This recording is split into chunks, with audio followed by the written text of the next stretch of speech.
A hard-headed woman That ain't why I gave her the money. Be quiet and listen.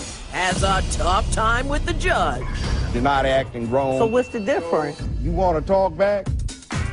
Bad, bad, bad. Ooh, bad girls you love to hate. Today on Judge Joe Brown. These sisters split up after one refuses to let her boyfriend spend the night. Hairstylist Kiana Moyer is suing her sister for unpaid rent. Defendant Lafreda Moyer says the plaintiff would not let her boyfriend stay at the house. Now it's Joe time. Ms. Moore, you're suing your sister, Ms. Moore. Apparently you two rented a place together and there's a dispute about move out and remaining rentals and expenses and justifications for moving out. So let's see, Mrs. Kiana Moore. Yes. I believe you're the plaintiff, so you start first. Well, we moved in February of 2009, and I didn't want to really do it because, you know what I'm saying, I was just stressed out dealing with a lot of things at the time. And I think you were pregnant at the time. Yes, sir. I was pregnant at the time, but I agreed to do it because that's my sister, and I was trying to, you know what I'm saying, save money at the same time by going in with her. Times are hard. Right. So I agreed to do it with her or whatever. And anyway, she stiffed me, you know what I'm saying, 2 months into the lease agreement, whatever. She paid her rent or whatever. She was staying with her boyfriend before that. And he got busted on a drug charge. Yes, sir. Little matter of being locked up. Correct. But he got out. Correct. And when he got out, you know what I'm saying, she wanted him to come stay with us, and I didn't want him to come stay with us because I don't like him. He don't have no type of income, and I got my kids there, her kids was there, and you know what I'm saying, it wasn't big enough, you know what I'm saying? And her baby dad was Well, I there, kind of got that, what you're saying. I don't know if I know what you're saying. I hear what you're saying, but I don't know it because I wasn't there. But you're telling me about it. Well, you know what I'm saying? Yes, sir, Your Honor. I didn't want him to stay there because, you know what I'm saying, because I don't like him, and I just didn't like him at all, and I still don't like him, and she, you know all right, so you didn't want her boyfriend to stay there. No. So is that why you say she moved out? Yeah, because she wanted him to move in, and I didn't want him to move in, and she tried to, you know, gradually take a little bit of stuff at a time out the house or whatever, try to make it seem like she was there, but she really wasn't there. Then all of a sudden, she just didn't come home. No, so she moved out according to you. Hold your point, hold your point. I left. You say she moved out 2 months into the lease. Right. Like, she was, like, trying to make it seem like she was still there because she had a little bit of stuff there, but her body wasn't there. She wasn't there. You know what I'm saying? The kids was there, whatever. Well, when did she stop paying the rent? April. She didn't give up no money for April. And you say that you were there. Let's see, you had a 13-year-old and 12-year-old, and you were pregnant at the time. Yes, sir. And I believe the defendant had a 17-year-old, two 16-year-old twins, and a 12-year-old. Right. So you're trying to get unpaid rentals, and you're giving her credit for some payments that she apparently made. Is that correct? Yes, sir. Well, how many payments did she make in October through February? Yeah, she was giving me money. She started giving me money in October because him and her was having little issues or whatever. And him and her? Her and her boyfriend was having issues because that's who she was staying with. So she started giving me money, you know what I'm saying, because she might have had to, you know what I'm saying, come back home or whatever, and I needed the money. That ain't why I gave her the money. I was giving her wait. Time out. I understand you have a different position on these issues. I'm saying she ain't telling the right. If you want to tell me your side, I suggest you wait till she gets through. Because if you keep trying to interrupt like that, you cut things off, and that takes extra time, and you may try the arbitrator's patience. Let her finish, and then you'll get the floor. Now, I've looked at your sworn accounting, and I see the lease, the payment receipts, and the promissory agreement.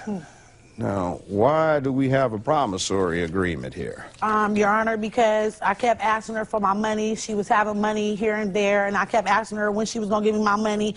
She tried to write the promissory notes because I guess because I was getting on her nerves about my money, so she was going to tell me that she was going to give me my money back this year when she filed her income taxes, and she ain't gave me nothing. But that's why she wrote the promissory note talking about she was going to give me my money when she got her taxes, and still ain't gave me my money. It ain't. Well, why do you say she moved out if she was still paying partial rent? She didn't start paying me no rent until October. Let me explain it to you. Well, no, you don't yet. So, wait. Man. Maybe that's why. Don't, man. You don't have permission to do that. A lot older than you. What are you, 34? Yeah. All right. Now, you started off early being a mother. Who? You? I was 17 on my own when I had my first child in my own place. That's grown? Yeah, it doesn't matter. I was on my own. I wasn't That's staying with my mother. grown? It was grown enough to have my Well, own maybe place what at the work. problem is the reason you had that one at 17 and not then my grown. twins at 18, and then my last one at Next 21. to it when you weren't grown, and your parent, were you married? And she ain't either. So what's the difference? So you're not Okay. grown then, and maybe what we have is a case of, what is it, arrested development, because you're not If her acting. man can lay up in the house where I'm paying rent, my Excuse man me, can lay up in you're the house where not I'm going paying there right now. I'm trying Okay, to he was restore. giving me money too. Okay. Excuse and me, my man both was of you, giving me you can money. walk out the back door with nothing resolved in a little bit if you don't stop. I'm trying to restore decorum. Now, the point is at 34, I expect you to act like you're full grown. Maybe there is arrested development because you're not acting grown in here. Now, I'm if acting already grown. you want to talk back, I'm not your sister. Okay. I suggest you listen very quietly. Don't say anything. Try and follow the instructions.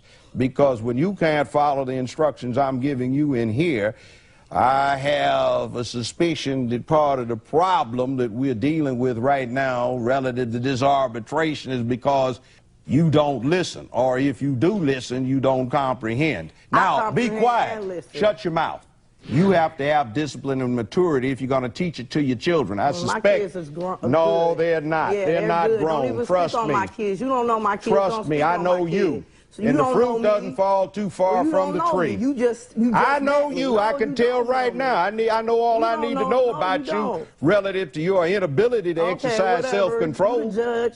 You think you know me, but you don't know me. Oh, but I do. No, you don't. Let's see, what we added up, I've had somewhere in my legal career about 85,000 individuals I've dealt with. I mean, that's Now, you. do you think if you see 85,000 people You don't know over me. 40 years going back and you forth still with don't this, know you me? don't feel? Yeah, I do. Listen.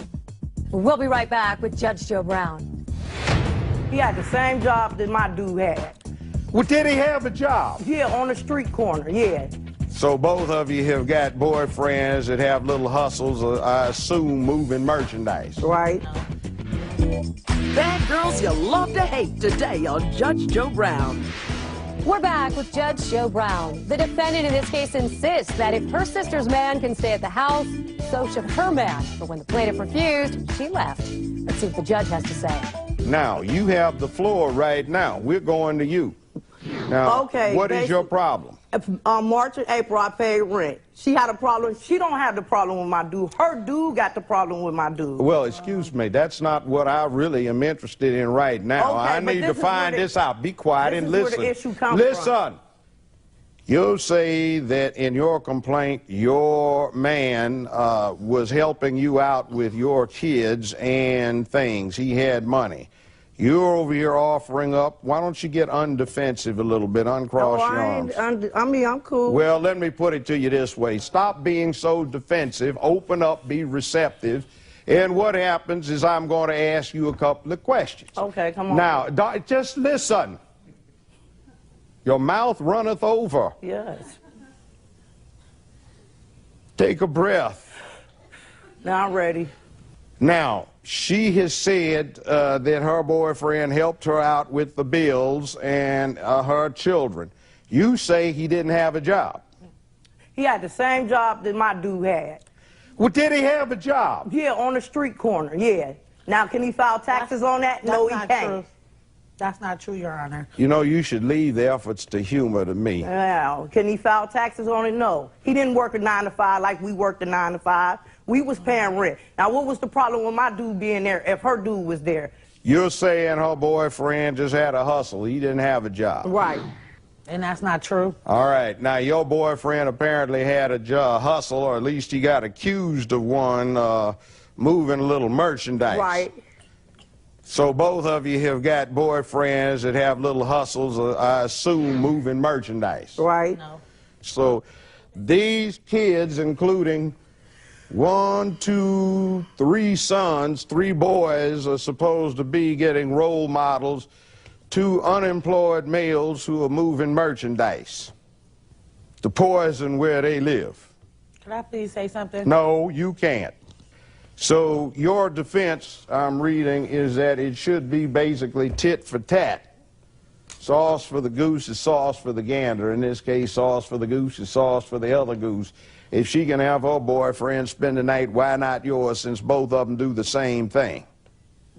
Not even about what they do. I mean... No, it is about what they do. Be quiet and listen, because one of the issues that I have to consider is whether or not there's what they call constructive eviction, or there is such conduct or such circumstances as would demand that the circumstance that you two put yourselves into be broken up. The bottom line is did you have cause to abandon the place? Yeah. No. What? Why should I pay rent and I got to go somewhere else and pay for a hotel room to be with my man, and I'm paying rent in the house, and her man laying up in the same house that we splitting the rent in? Okay, but he giving her money though. Your man wasn't giving her nothing. He's giving me money. So I don't know what her man giving her. He paid your part of the rent. That's after I was gone. After I was gone. He paid your part of the rent. After I was gone. He paid I'm your had rent. enough. Both of you out of here. This is ridiculous. This courtroom is now in recess. Well, to his company, the ex-con boyfriend made 3 a crowd for the plaintiff, but the judge felt the courtroom got too crowded with mouth. This case was dismissed.